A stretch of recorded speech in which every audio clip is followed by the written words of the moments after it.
Welcome back. If you're just joining us, this is Audrey Russo, and you're listening to Real Talk.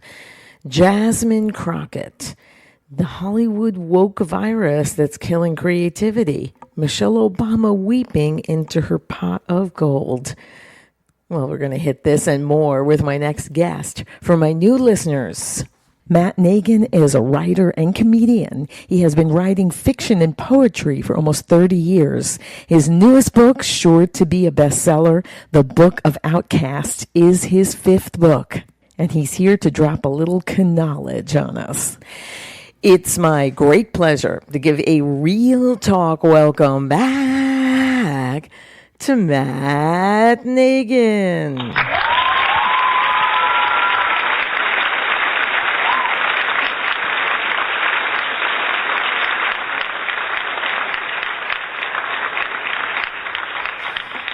I almost feel like Ed McMahon sometimes doing that. Man. Definitely. I love that applause break, and it's great to be back here with you, Audrey. Always love being on the show, and these are certainly biblical times we're in. We got these floods in Texas, the fires in Los Angeles, and we have the Antichrist as the new possible mayor of New York. So, that's very close. Why do we talk about that little fellow there? Is it just me, or I might be a little bit biased, but anytime I've seen Zoran Mondamni, for the listeners, that's who we're talking about, he just always looks angry, because every Muslim I've ever seen, honestly, the ones that, dress in nice suits, it doesn't really work for me. Look at their faces. There's anger underneath everything. There's always anger. And then when he starts talking, he starts to get angry. You ever notice that? Oh, no, definitely. He's got a quiet rage. I think he's a bit of a Nepo baby, but, he studied Africana studies, which is kind of strange. Yes, he said he was a black man, too, when he went, because he was born in Uganda. No, I could be born in Uganda. He says, he grew up in Uganda. Yeah. And he wanted to celebrate their independence. Maybe he should get like a spear and a nose bone and, fly back there and do a rain dance, la la la la, whatever they're doing over there. But no. Yeah, really. I mean, and then now, absurd, but, no, I know what you mean. But here it makes me laugh, and this is hysterical. Hakeem Jeffries, I'll pause for laughter, had a message for Zoran. Okay, and he said that Zoran needs to reassure the Jewish community over the Intifada advocacy. Now, what is he really saying? Well, it all has to do with money. Because the liberal Jewish, which I always leave the Jewish off, because then I know the liberal Jewish community is communist, and they're not giving money because of that. It's diminished the flow of money coming in from that community. So he told them, well, kind of like temp it down a little bit. Globalize the Intifada. Let me see. That's that's the same as somebody saying, he wants to kill me. Okay, well, see if you can find a middle ground. What? Just break my legs? Right? True. So what do you think Hakeem was saying there by saying? I mean, just blow off my left genitals, not my right. I mean, just come on, right? It's unbelievable how they play everyone as dumb as, I don't know, Jasmine Crockett or Crackpot from Texas. She really, I'm serious. She could hurt herself if she tries to actually think with the rational thought. So this is what a couple of fabulous thoughts from her concerning the deportation of illegals. She said, when we're really repatriating them, just so you know, but so deportation, she says, how would we feel if some other country decided that they were gonna just start throwing people randomly in our country? I'll pause there for you. What? Right. Okay. I mean, first of all, it's illogical, but there's a lot of word salad there, Audrey. Gobbledygook. I mean, she makes Kirk Douglas at the end of his life seem more logical. And that's after the stroke, So I can understand what she's even saying some of the time. I don't know if she's getting tutorial lessons from Kamala Harris. AOC's her coach, I think. But anyway, so now this is twisted and like I don't know. Is she a megalomaniac? Concerning the Texas flood, where, for the listeners, at least 131 people have died in those floods, and including 70 adults and 36 children. Okay, because it was a children's camp, and that's more than.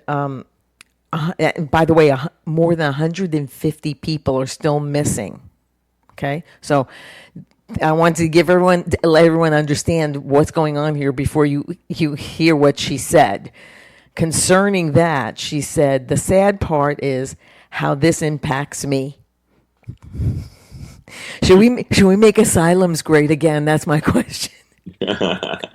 Yeah, no, exactly. And maybe she could I don't know, that's a problem of our culture. Everyone's become very narcissistic and TikTok nation, and but yeah, that's kind of sad that she's thinking about herself and how it impacts her. I mean, I'm thinking to myself, did you lose somebody in there? No, she didn't. Are you missing? I think she might be missing. maybe I should look into is her name on the list of 150 people? Maybe that's what she means. Oh, or maybe her few remaining brain cells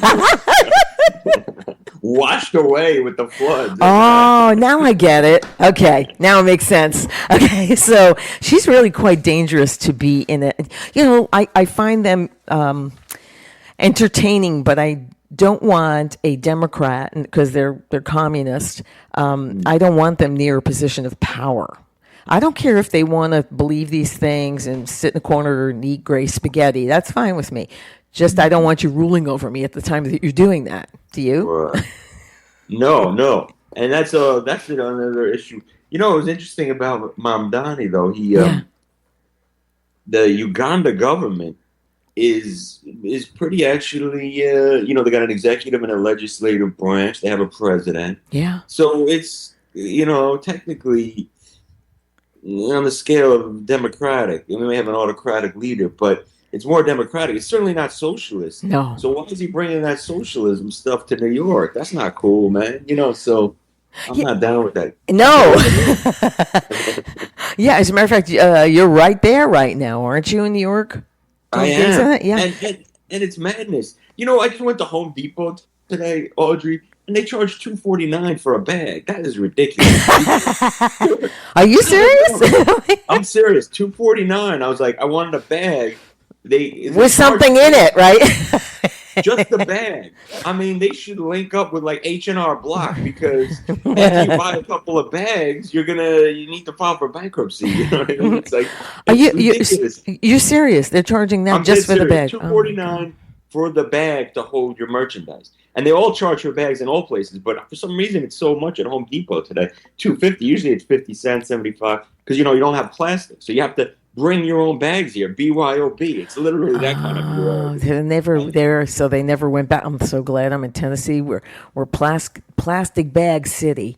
So. Oh yeah, and you can go on a plastic bag bender. I love it. And you have plastic straws, which the soda. And I'm drinking from one right now. I just.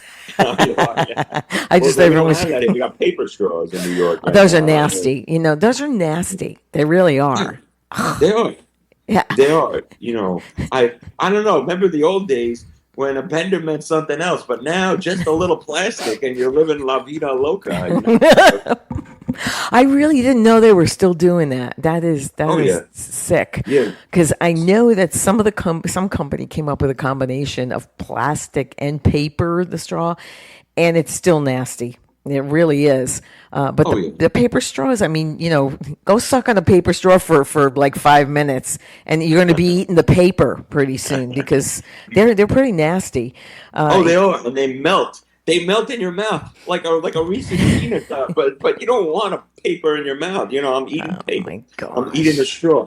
Especially when you have like a tomato juice I know there's bigger problems out there. I'm sorry when we're talking about a world problem, Yeah, but New York but is it got makes you its want to be problems. against Greenpeace. I tell you Oh, over here. oh my gosh. Well, you know what's interesting too. Well, why not talk about it? In New York? What's happening with because what's shocking to most people is to find out that there are 1.5 million Muslims now in New York City, and that's really frightening because it doesn't take that much. They don't need to be a majority. Look at the UK. And look at France. France has got even more, but they still are not a majority, and yet they're ruling because of appeasement. They're ruling everything, aren't they? Oh yeah, no. I mean, the other day I wanted to get a one of those ride sharing apps, and I'm like, I couldn't figure out, was it Uber, was it Lyft, was it Hamas? Because the guy, I mean, I'm sorry, he had I understand that that's the religion, and they got the towel on their head, but it's No, the reason I don't know. It looked like it was straight out of Bed Bath and Beyond. Or whatever. yeah, well, they got 20% off. Anyway, so your entire purchase, that's what their gig is. But no, from the listeners knowing over the years, with Real Talk, where we tell the truth about the ideology. And so whoever is, if you're seeing someone wearing, or at least you see them wearing the keffiyeh, that they're making a not a political, when they say political, there's no such thing as political Islam. Islam is Islam.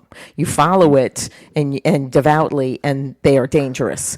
So if there are many that don't follow it devoutly, those are not dangerous, but at any time they can do that. The keffiyeh, they know what they're saying. This is against Israel. If you see a woman with a hijab, okay, then understand that she's ruled over by her husband. They are not. There's all these rules, and we didn't make them up. Muhammad did, okay, and there it's dangerous. And now I saw them doing their prayer out in public in Times Square. They're making a statement there. It's Islamic supremacy. What about everyone else? No one else has free speech, right? They do, right? Right. Yeah. There's a lot of contradictions and hypocrisies in all this. It's like it goes back to Mamdani, right? He's a Muslim man, but Yeah. one of his things on his platform is that he wants to make prostitution legal.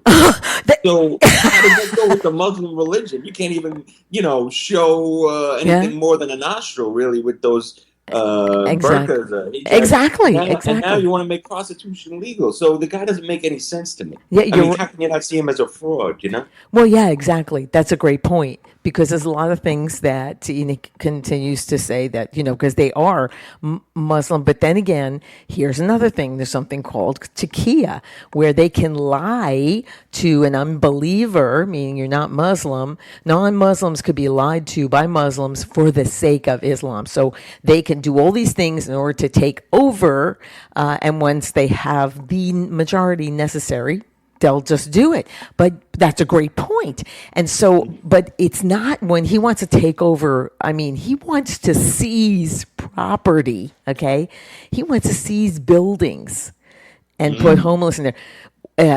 Is that far from Islam? No, because they can control whatever it is.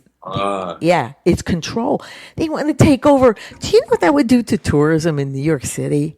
If he took over all of the supermarkets or any food market at all and make it state run. Could you imagine that? Because after all, the government runs things so well, don't they? Yeah. Yeah. I gotta admit, the one thing I like, I think he's an anti-Semite, and I'm crazy. Yeah. But I'm He like, is. oh, he's offering all this free stuff as a Jew. It's hard to resist that. Yes. He ran free buses, but I think he should throw in free massages, like from his Syrian wife. I'd like to get one of those.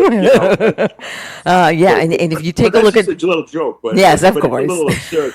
It's a little absurd how far he's gone with this, and it's not going to work. I mean, every time they try these practices, it's a disaster. When you try to moderate the grocery prices or anything like that, socialism is a failed system. It never works. Look at Cuba. Yes. Look at Venezuela. It's a craziness. And to bring that to New York, which is really the capitalism Used to be. yeah, exactly. The center of commerce, Yes. probably in the world. is an insanity, and they're saying he has a 70% chance of winning now. Well, And, yeah, it's a you know, good point. He does if people don't come out to vote, because only 5% came out to vote for him. And that's how he won. Everybody else stayed home. So if I can't believe I'm going to say this, this is going to be marked in history. I'm telling people in New York City, come out and vote for Eric Adams, not for him, because it will be the end of New York City. They need tourism, and it will be over because no one is. Yeah, we want to visit socialism today. Okay, and this would be extremely dangerous because he said defund the police. He doesn't want to cooperate with ICE. All these things all together, plus anti-Semitism to the hilt, and of course, as we know, it's the second largest Jewish population in the world, New York City. So come on down south. Come out. He gets in. The Statue of Liberty will have a mustache, so it looks like Joseph Stalin. You know what I mean? I don't doubt that, with a burqa. That's if you can see the mustache under it. Yeah, but yeah, that's this is no. I mean, we have to look at it lightly too. But this is serious stuff. I encourage New Yorkers, come out and vote for Eric Adams, because if you don't, and if you stay home, this is who you're going to get, and you're not going to like what you get. It's going to be extremely dangerous, and you're going to look like Europe. This is not the Europe you want to look like. Maybe the Europe of 100 years ago, but not now. Exactly, and I always go back to Venezuela, because that was a strong capitalist country with a thriving economy, and when socialism took over and it went down the tubes, everyone fled. The country was, destroyed, basically. Yeah. So that's what will happen. I mean, exactly, because, like Lenin said, the goal of socialism is communism. So it's going to go, it doesn't stay in socialism, it becomes communism. Of course, that's Marxism. And because Marxism is the framework and communism is the practice. So, that's what you're going to get. And New York thrives on tourism. You can't let that stuff happen there. If you do, it's over. And that's really sad. I think it's sad, But I'll tell you, I'm not going to cry too many tears for these two women that I'm going to mention here, okay? Michelle Obama, who, by the way, has a net worth of $75 million, and Julia Louise Dreyfus has a net worth of $250 million, okay? They sat around together and they were kvetching about how difficult life is for American women. Well, if American women have to listen to them, maybe, but what's your response to that? Well, first of all, Michelle Obama, calling her a woman is probably an overstatement. She could beat most men in New York in a UFC cage match. You know what I mean? I believe you're right. I don't know, First Lady, but she looks like she can wrestle an alligator and win. That's pretty. I agree with that. But, could you imagine the two of them sitting there and, whining into their glass about... women having it so, and I thought to myself, who are they? Are these women they're watching on TV or? Exactly, because they're eating truffles, they're drinking Dom Perignon, they're having their servants wax their feet. It's nasty. It's like, if you were the first lady, you were the most powerful woman in the world for 8 years, living in the White House. I think you lost your victim status. I don't know. A little bit. Yeah, a little bit. And talking about New York City, as you are there, manspreading on the subway. That's always been a reality of life. Why is it a big issue now? Is it they have nothing else to complain about? Right. Yeah.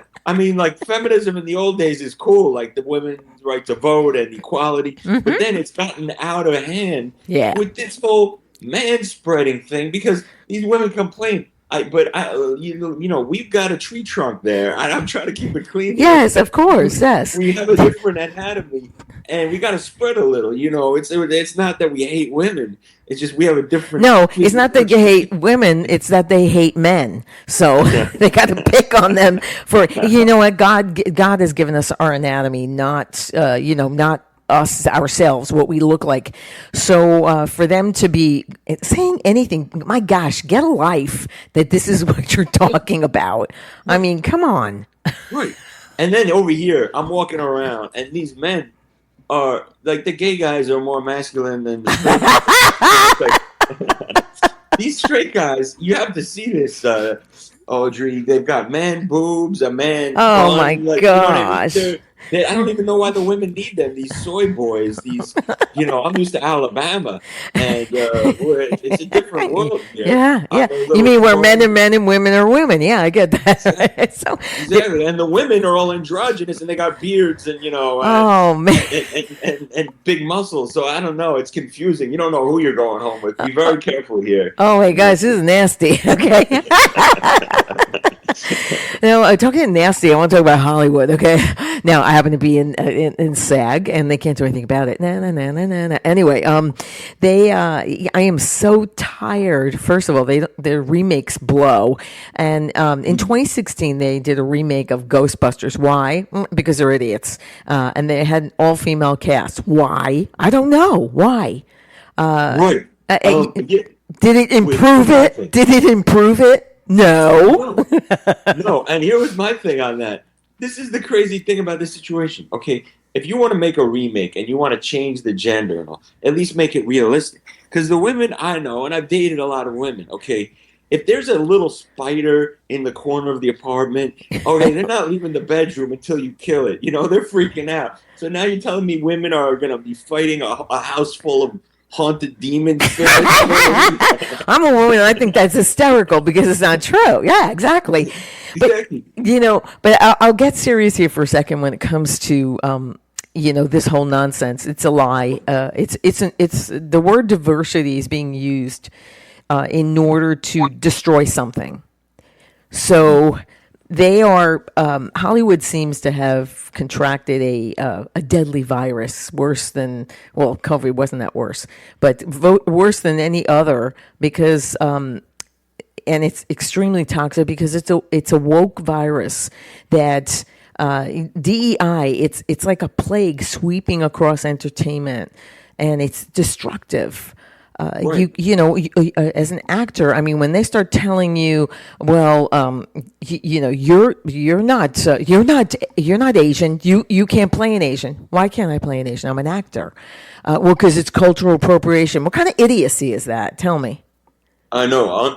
I totally 100% agree. I mean, remember the days when Dustin Hoffman played Rain Man? Yeah, It didn't have to be an actual autistic guy. No. That's why it's called acting. That's the whole point of it. You pretend to be that character. Now that you have to actually be that character. And what's the point, right? What's the point of acting if you can't? Right, exactly. What is the point? So then what? I just get somebody that can play that. Doesn't mean they can act. But it doesn't matter because they're Asian. What does that mean? That's ridiculous. Look back in acting from like 50 years ago or more, 60 years ago, 70 years. You take a look at the actors. They were playing different cultures. What? That's cultural appropriation? That's acting. And they're trying to destroy everything. Creativity. Don't do that. You can't do this. Don't say that. You can't say that. I mean, come on. I can do... I'm not going to do it right now, but I grew up in New York City. I can do a lot of different voices from different cultures. I said, well, I can do a black woman in the hood. Why? Because I rode the subways. I listened to people. Oh, you can't do that. Why not? Why not? Yeah, exactly. I mean, it's an absurdity. Comedians have been doing that for years. Actors have been doing it. I mean, that's a part of acting, basically. It's a part of the arts. Identities. Yeah. And I don't know. People have gotten all warped to think that not like I saw this story about the Superman being an immigrant. Did you see that one? An immigrant. They're making it an immigrant because they love to say immigrant. They don't want to say legal, and they don't want to say, which way they really say, they don't want to say illegal. So everybody's in the same pot. No, they're Or- not. Oh, she's saying he's like an illegal. Maybe he's part of MS-13 now, and he's got Well, see, that's it. I mean, they think about stupid. You know what the truth is? They're afraid they're not going to get their, the berries picked for their smoothies. So this is the problem. Well, This is yeah. what. Yeah, and I think they hate the wall so much they got to make Superman an immigrant so they can fly over it. You know what I mean? Oh, that was good. Okay, bing, bang, boom. That was good. And say, "I'm Superman. I go to California." Yeah, that wouldn't take much, right? Oh my! Yeah, they've been underground, they've been over, they've been around, they've been drug smuggled, so now they fly over. They're going to fly over a Superman. Right? I love it. I love it. Yeah. Well, how come he's still white? Anyway. Anyway, Matt, where can the listeners follow and support your brilliant work, see you live, book you for a gig, and purchase your books, including the book of Outcasts? Where can they do all that? Oh, thanks so much, Audrey. You have mattnagin.com, Nagin, and on all social media, Nagin, please. It's the N word you can say, Nagin, please. And you can follow me there. You can see my shows on my calendar at mattnagin.com and see what's going on in my wacky world. We got a screening coming up, by the way, Yes. July 30th at Crystal Lake in Brooklyn, for this web series PN I'm in, and there's actually one of the episodes is called Nagin, Please, and we're going to screen 2, and I have a bunch of shows coming up all over the city at various venues, so check in at there, Whiskey Cellar and St. Mark's Comedy Club and various other places, but thanks for having me on. Awesome. Yeah, absolutely. Listen. If you're near New York, check out his gigs. But definitely check out his books too. I still love the Book of Outcasts, so I still think you can do a lot of. Yeah, I think he definitely turned those into scripts. Appreciate it. Sure. And as always, I'll have those links to my after show, which is now on the live show page. Just go to audreyrusso.com, click on the honor button, and right under the show description, you'll find everything you need to follow Matt's work. Thanks so much, Matt, for sharing with us, and I always appreciate your perspective. Will you join us again on the show? Yes? Oh, absolutely, and thanks. Yeah, it was a lot of fun. Thanks. Until then, may God bless you, your work, and may God save America. Bye for now.